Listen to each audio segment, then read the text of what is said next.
What's up, traders? So this week we had a super volatile week in the stock market. And so we'll look at what is causing that, what to expect next, and we'll look at a potential trade to take advantage of all of the increased volatility. Now, if you're new to the channel, my name is Rashad. I am a full-time options trader, and I've been blessed to be able to make the stock market my primary source of income. But before we begin, if you could do me a huge favor and go ahead and smash that like button, and do remember that this is not financial advice, and I'm not a financial advisor. All trading comes with risk, and this is not a recommendation to buy, sell, or hold any equities or options contracts. Now, as always, I will start with a word from God, and this will come from Deuteronomy 28:12, and it says, "The Lord will open the heavens, the storehouse of his bounty, to send rain on your land in season, and to bless all the work of your hands. You will lend to many nations, but will borrow from none." To put it into layman's terms, when you are obedient and you put in the work, God will provide all your needs plus more, so much so that you'll have way too much and you will be forced to give it to others because he over provided for you. And I've been blessed to see that work out in real time because all the wealthy people that I know, they are all givers. But speaking of other people who are also receiving blessings, I have to shout out members of the Trade of Freedom community. And so we can see Michael here says, "I had a pretty good week," and he printed $5,253 from the market. So shout out to you, Michael. And then Chandra here says, "Closed 0 DTE for close to $1,000 in profit." So Chandra, shout out to you. Oscar says, "Closed a bunch of trades today." And so it looks like he made a ton of money on SoFi, NVTS, and Palantir. And I know that Oscar here has been buying calls on SoFi pretty much all year. And so he's been eating tremendously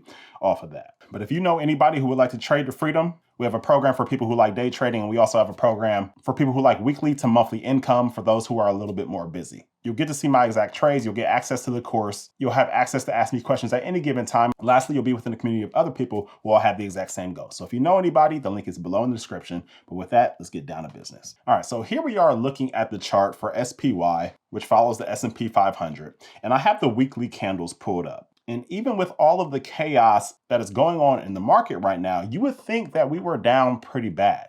But if you look at this, we really haven't gone anywhere. We've literally just consolidated. Like, we're literally about to close this week around the same price that we closed the week on October 20th. And so over the past month, we've really just consolidated. But if we look at the fear and greed index, we are in extreme fear, and we've been bouncing around from extreme fear to fear over the last 3 weeks. And like I said before, I can't remember a single time where we were in extreme fear so close to an all-time high. Now, part of the reason for the volatility was the decreased chance that the Fed lowers interest rates in December.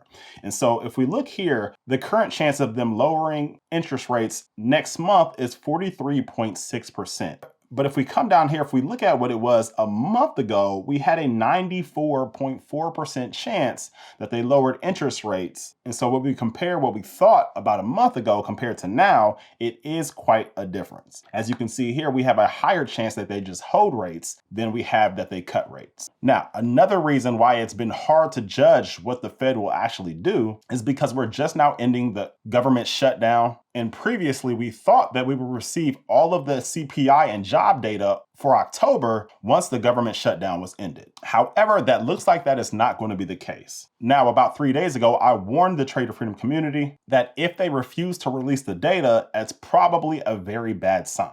And here's what I said. What's up, Trade of Freedom fans? So I wanted to make this video for you guys really quickly because tomorrow the House will vote to reopen the government, and that is amazing news. But here's what we need to be mindful of. Because this has been the longest government shutdown in history, we haven't been getting much economic data and especially job data.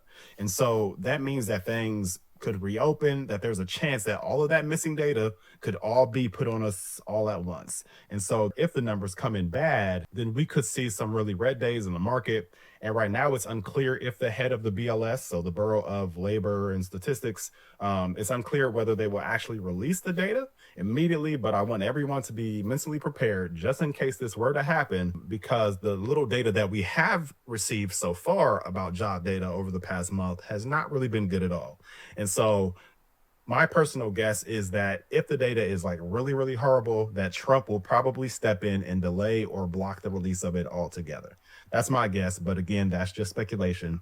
But either way, I want you guys to stay sharp, stay disciplined, and don't let a red day ruin your day. All right. We know that there are opportunities to plant our seeds, to reap a harvest. But I just wanted to make you guys aware that that could happen once the government is reopened. All right. Peace. All right, so I warned the community of what would happen prior to it happening, and then that exact thing happened because the very next day, we see right on CNBC this post that says the White House October CPI and jobs report likely never being released. Okay, now you have to think though, why would they not release it? Because if it showed amazing numbers, then they would be very proud of it and they would release it. However, if it shows horrible numbers, well, then that may be something to hide. And the BLS is a government agency. So if the president was like, yeah, we're not going to release that, well, he has the power to do so. And so with all of that drama, that's what resulted in Thursday and the huge red day. But if you're anything like me, you use that as an opportunity to plant more seeds so you can reap your harvest in the future. And so with all of that, looking back at the chart, really, like I said, we're just consolidating here. There's nothing to really panic about. Now, if we do drop somewhere, I would say around this 640 to 650 level for the SPY, then that may be something to start paying attention to. But until then, it's really just a consolidation because it literally has not gone anywhere. But there is a specific strategy that I love to use during times of heightened volatility, and especially when the market is consolidating. So let's go ahead and open up the brokerage and discuss further. Now, what I love to do is I love to enter into iron condors on TQQQ. Now, if you're not familiar with TQQQ, it's a leveraged ETF for the NASDAQ 100. And so it has all your big name companies, NVDA, Microsoft, Google, Amazon, Meta, and more. But it's a leveraged ETF, and it is a 3x leveraged ETF. So when the NASDAQ 100 moves up 1% for the day, TQQQ would look to move up 3% for the day. And the same works in reverse. If the NASDAQ were to move down 1% for the day, then TQQQ would look to move down 3% for the day. Now, due to this increased volatility, because it's a leveraged ETF, that helps increase the options premiums. And for us as option sellers, that is exactly what we want. Now, let me go ahead over to the options chain. Now, I like to go up to 45 days out, and especially with times of very heightened volatility like now,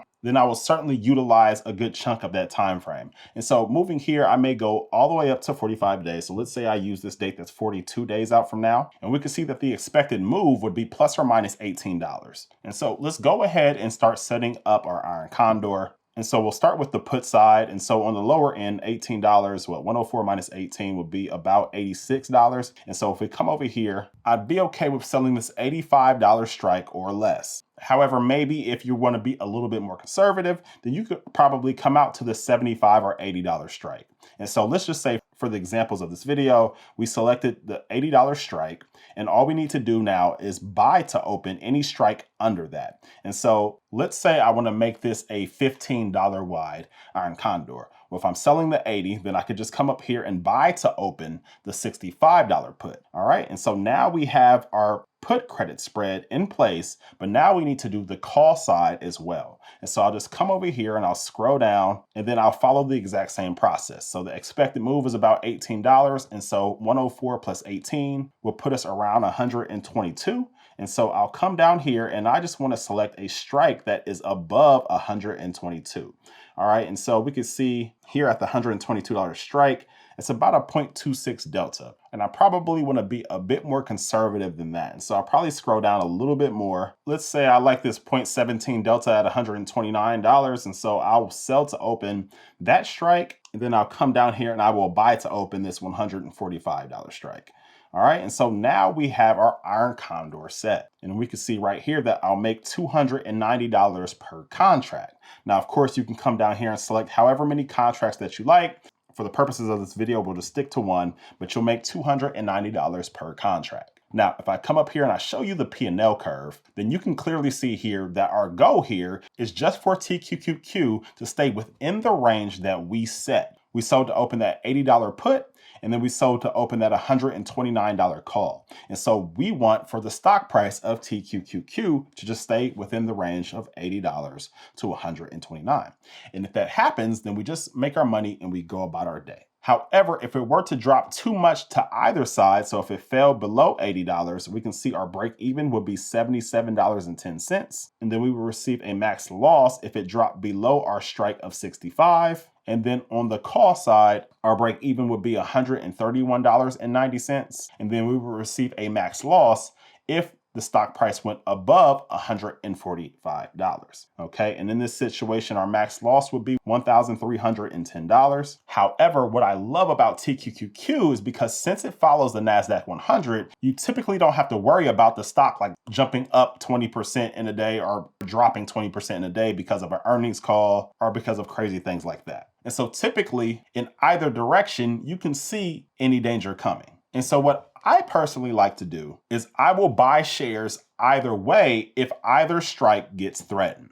And so if the stock were to drop and the put gets threatened, then I will go ahead and take assignment of the shares, aka buy the shares. And on the flip side, if the stock were to continue rising up and now it's threatening the call side, well, I will go ahead and buy shares to make that position covered. All right. And then it essentially becomes sort of like a covered call. And so that's the way that I manage it. Now, if you don't have an account with a large enough size to purchase the shares, well, the good news is this stock is about to split. It's going to do a 2-for-1 split. I believe it's either next week or the week after. And so with its closing price of $104, that would put the stock price at around $52. So it would be much, much easier to go ahead and buy the shares in that scenario. However, if you still don't have an account the size enough to purchase those shares, then you can always just come over and set a stop loss so that your brokerage will kick you out of the trade if it starts to go against you. But the thing I love is when increased volatility comes in, I'm like, well, I might as well make money from both sides of the coin. And this can work great even during bear markets. I did this exact strategy the entire year of 2022 while we were in a bear market, and I did it a lot on Tesla. All right, you want to do this strategy on a stock that has a good amount of volatility, but nowadays I do it more on TQQQ because now I don't have to worry